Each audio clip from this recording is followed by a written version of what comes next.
Isura ya 88 yitiriwe igitwikira, yahishuriwe Maka, igizwe n'imirongo 26. Ku izina rya Allah Nyirimpuhwe Nyirimbabazi.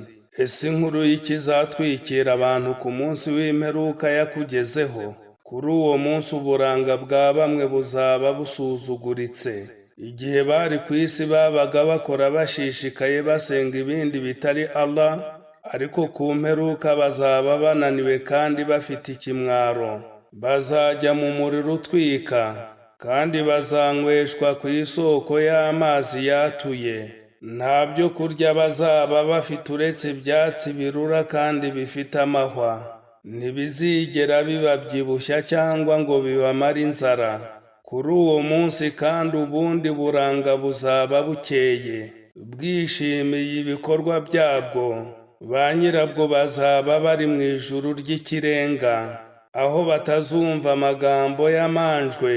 Hazaba harimo isoko itemba, hazaba harimo ibitanda byigiye hejuru, n'ibikombe biteguye neza, n'imisego itondetse ku mirongo, n'amatapi arambuye biryoheye ijisho. Ese ntibitegereze uko ingamiya zaremwe, n'uburyo ikirere cyahanitswe, n'uburyo imisozi yashimangiwe mu butaka, n'uburyo isi yarambuwe.